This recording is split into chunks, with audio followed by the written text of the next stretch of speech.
I want to warn you that it is possible for you to reject what God is doing in this generation right now because of some things that the enemy did in your life or in other people's lives in the generations prior or just years ago. Case in point, in Acts chapter 5, there's a prominent teacher of the law, a Pharisee called uh, Gamaliel, and he compared and contrasted Jesus and his disciples and a couple of characters that preceded Jesus.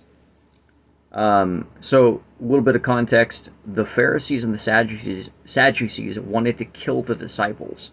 They wanted to kill specifically the apostles, like they conspired to kill Jesus. And this is what Gamaliel did.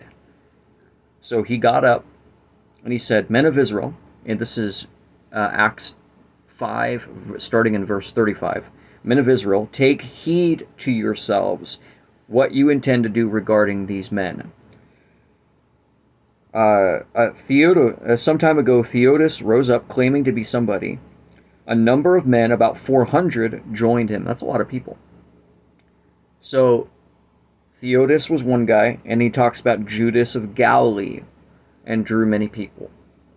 They were struck down, and all the people were scattered. That did not happen with Jesus. So this is what he said. "But now I say to you, keep away from these men and let them alone. For if this plan or if this work is of men, it will come to nothing. But if it is of God, you cannot overthrow it, lest you even be found to fight against God."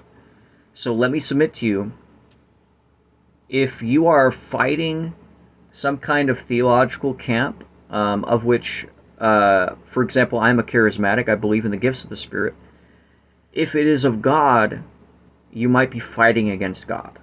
I submit to you that the gifts of the Spirit are for today, and if you fight against those who walk in them, despite the evil that has been done by those who claim to be charismatic, it's a lot of it's coming out in recent days. Despite all that, you may be found fighting against God. And I just want to encourage you, please don't fight against him.